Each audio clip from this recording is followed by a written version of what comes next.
I'm going to start by just acknowledging again Coach Hamilton. What a great night and a cool night for him. I obviously couldn't see the halftime. I heard it went well. I heard he was happy, which is great. Hope he gave you that big Coach Hamilton smile. Um, he means and meant so much to me as a player, and to so many of us. All of his players, for the most part, would say the same thing. He's a really good coach, and that's why he's won a lot of games. But he's a better human. He's a better man. He prepared us for the way to live our lives in terms of when we leave. We know how to respect people. We know how to look people in the eyes. We know how to shake people's hands. We know how to converse with people. And a lot of that was because of his leadership. So what a cool opportunity as a program to hang his name forever in our rafters, to celebrate as the career all-time wins leader. I think I got three, which means I'm 435 behind him, but I'm coming. I'm coming, Coach Hamilton. It's going to take me a long time to get there, but what a cool honor for him, and I hope he enjoyed his night. Moving on to the game, I cannot iterate this enough. That is a good team. UT Martin is a good team, and they just won 2 bye games on the road against UNLV and Bradley, two really good teams. UNLV turned around and beat Memphis on the road. And so the job Jeremy's doing over there should be noticed, and it is being noticed nationally, partially because of the style of play, partially because they have a lot of guys with names I can't pronounce. But they're good players, man. It brought me back to my playing days in Europe. They're tough. They move the ball. They're physical. They guard. People don't realize they guard as a team. It's hard to score on them, which you saw tonight. We couldn't buy a bucket around the rim. Our three-point shooting was a little off because they did a good job, and he does an unbelievable job as a coach. Watching film on them, I was thoroughly impressed with the job he's doing, and I think they're going to go, if not win their league, be very, very competitive the rest of the year. With that being said, we had a couple guys in particular step up. I'll acknowledge AJ Swinton. He had a tough little stretch where we had to get after him in terms of his discipline and suspend him, and he's bounced back with a great attitude, with consistency is what we need for the rest of the year on and off the court. But you see his athleticism and the impact he can have on a game. So he was ready to play with Chauncey being out. AJ stepped in and did an unbelievable job. And then obviously, Cam Miles. Cam's minutes have been a little bit lower as a freshman, but all of our guys have been working their tails off, and he came in. Obviously, offensively is what everyone cares about in terms of just having some timely buckets and some big shots when we needed them. But defensively, I thought he was incredible. He had 3 steals. He had I think 6 or 7 deflections over the course of the game. One of our leaders in deflections. So I was very, very pleased with both of those guys as a freshman and sophomore to step in and help us win. What did you guys do at the opening of the second half to change that game and create the 17-point lead that you then played with the rest of the night? Yeah, I think, in the first half, I felt like UT Martin worked harder than us, and they were more physical. They were playing harder. Every 50-50 ball was theirs, and they got a lot of 50-50 calls tonight because they were playing more physical than us. That's just the reality of it. When you play more physical, you get more calls. And second half, I was trying to figure out what to do going into halftime, like to lay into them and say some foul language to our guys, or, walk in and very politely and gently tell them that you need to get your head out of a place it shouldn't be. All right. And I chose option B, and then I asked them what they were seeing. And to our guys' credit, they said everything I would have screamed at them, in terms of our physicality, in terms of being outworked. Our defense was poor. Our offense was poor because our defense, we were sleepwalking. And they did a really good job turning up the volume, specifically defensively. I gave them full freedom to run and hit and trap whenever they wanted, and they took full advantage of it. And as a team, I just thought our effort, our communication, our physicality skyrocketed in the second half. And that's why I don't think I've ever seen at any level 33-4 points off of turnovers. It single-handedly won us a game tonight. Following up on the turnovers, it was 26-6. You guys forced 26. Coach Schulman was saying you're going to give me nightmares. A good game plan, but what was it that you guys were doing that was just so effective at getting turnovers today? Well, we have some good defenders that are aggressive, and especially sometimes I just got to get out of their way. and that's hard to do as a coach. Especially when you're not playing well, you want to control it, and sometimes these kids just need to get set free. And I thought at halftime we challenged them a little bit, and then I gave them the freedom to go execute the game plan. UT Martin does turn it over because they pass so much. They're a high volume passing team, high volume assist team. And the more you pass it, the more risky it is to turn the ball over. And we just felt like we never wanted them to get comfortable. And there were stretches where you could tell they had a comfort level offensively. But when you run and hit from different places, when you blitz ball screens, when you go from a zone to a man, back to a zone, you could tell the urgency our guys were playing with defensively really helped us force a lot of those turnovers. And that's the way we're going to play. We're going to try to beat you down the court on offense, and we're going to try to create more efficient shots than we created tonight. We got to make some of those shots, and then defensively we're going to speed teams up, and we're going to throw a lot of different looks at offenses, just keep them off balance. But one of our goals every night is to win the possession battle, and we won it tonight just by the way we played defense. You go into a game knowing you're not going to have Chauncey. How does it shape the differences in rotations, and you're going to be small at times? Yeah. How does it just kind of shape your philosophy of attacking the team? Yeah, we were not small. We were tiny at times, but I don't mind playing small. I don't mind playing small and fast, and as long as we're covering for each other and flying around. Like I said, because Chauncey was out, and it's not going to be an extended time, but we knew going into this game we were not going to have him.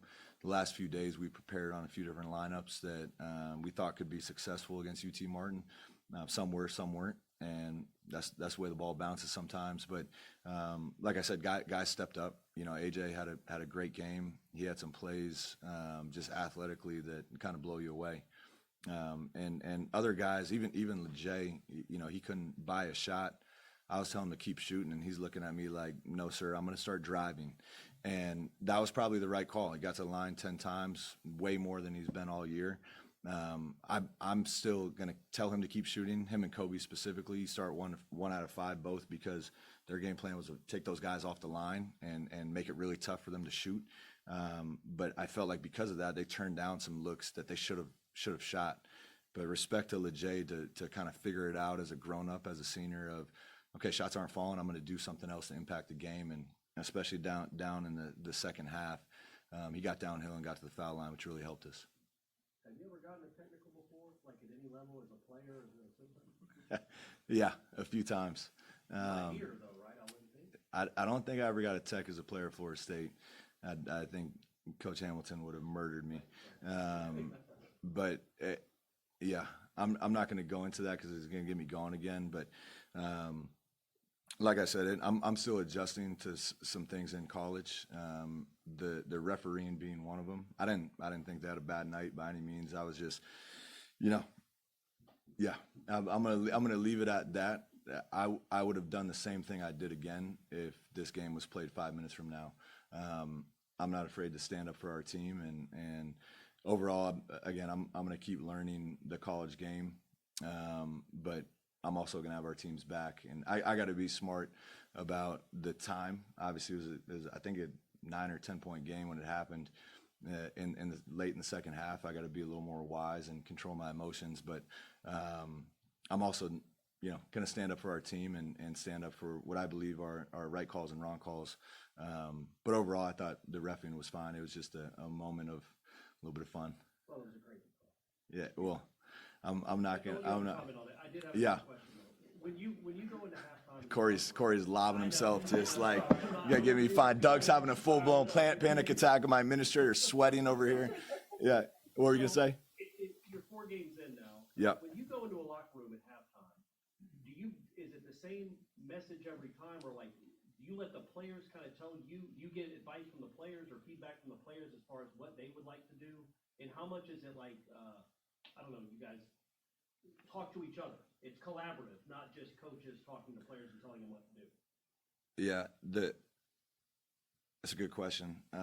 It's never the same. I think coaching is a lot like parenting.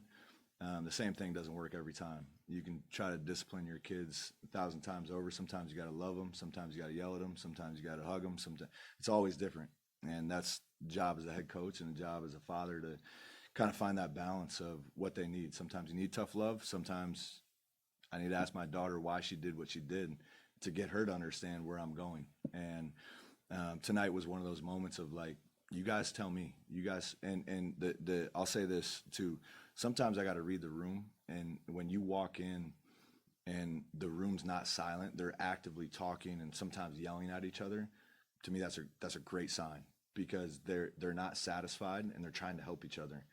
And that's what made me happy tonight. I walked in the locker room and they were all engaging with each other and telling each other the same things I was about to. And that's where you got to kind of shift gears. I was going to light them up, and I just asked them what they thought and what they were talking about, and they hit it spot on. And we as a team, we have some talented guys. We don't have the talent to ever get outworked. Doesn't matter who the opponent is. We cannot get outworked on either side. And I felt like first half we got outworked. And that's a credit to UT Martin too. They play hard. But our guys realize that we can't expect to do what I think and what they think we can do this year and surprise a lot of people by being outworked. It's impossible. So I was happy and I was pleased, not with the way we played, but with their response to the way we were playing. And like I said, sometimes as a coach, you got to feel that and see that, especially with 6 seniors on the team, and get out of their way a little bit and let them go do their job. Is Alex a guy that kind of works the right way whenever he's on the court, though, in the sense of doing whatever it takes, whether it's rebounding, blocks, doing some assists? I know you're probably like hitting more free throws. Yeah. Oh, the free throws tonight were atrocious. I almost had a heart attack on the sideline when I think we missed our first 4 maybe. But then it was the whole game was out of rhythm. And again, it's a credit to UT Martin, but it's also, I'm not an excuse guy. We had a week off. I thought our last 2 practices were absolutely dog poop.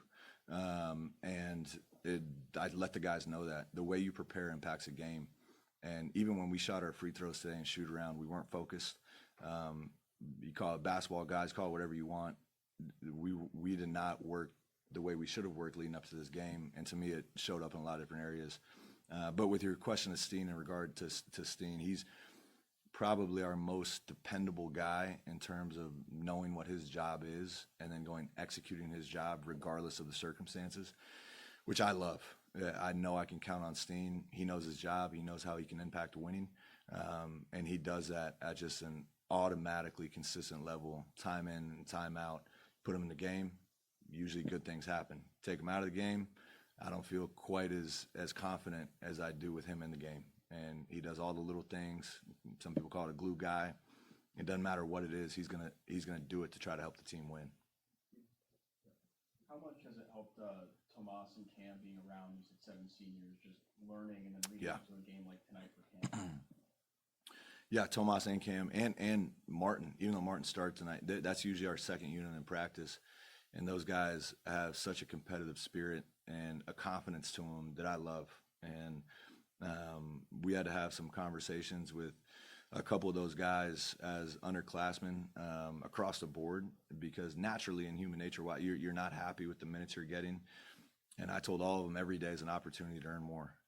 But not only myself, our staff, and your teammates, you have to earn those minutes. You're not just going to walk in and play 30 minutes a night. It's just the reality. You have to earn those minutes, especially as an underclassman. Tonight, those guys earn more minutes, and they earn my trust a little bit more, and they earn their teammates' trust a little bit more. So it was great to see, and I think all those younger guys kind of feed off each other. They have this like delusional confidence that they're the second coming of whoever their favorite players are. But I love it. I would much rather have to turn that dial down in terms of confidence than try to turn it up. Just a quick follow-up on Cam. You talked to us about his tools and some of the stuff that he has to work through as a freshman. When he puts it all together like he did tonight, and he goes like 8 in the final 5 minutes, just what can that do for him when you talk about what you just did with confidence and trying to earn more minutes? Yeah, Cam's a guy that we're really excited about. He was frustrated because he feels like he can help us win in a lot of different ways, but he's also playing behind pretty good guard right now, and Rob McCray, and it helped him even more with the minutes because Rob picked up some fouls he shouldn't have. And I thought Rob was really good. He had a quiet, I don't know what he ended up with, a quiet 16 and 7, with 3 steals. And to me, I thought he wasn't the Rob McRae I'm used to seeing, partially because of foul trouble. But Cam, for a freshman, has really, really impressed our staff. And I think he'll continue to do that as he grows and matures and works on his game. One of our coaches I overheard 2 days ago, not yesterday, talking to Cam about not riding the roller coaster of emotions. And shoot, I did that as a freshman too. I have 10 points against Maryland, and the next game I have 0, and it's the Super Bowl, and then the worst game of your life. And in reality, it's just you score a few more points. You got to find ways to impact the game, and again, earn your teammates and your coaches' trust to play more.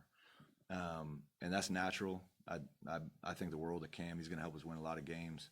Hopefully, not just this year, but moving forward as he grows into our starting lead guard at some point in the future. Everybody else set? Thank you, guys. Thanks, Stu. Thanks, Luke.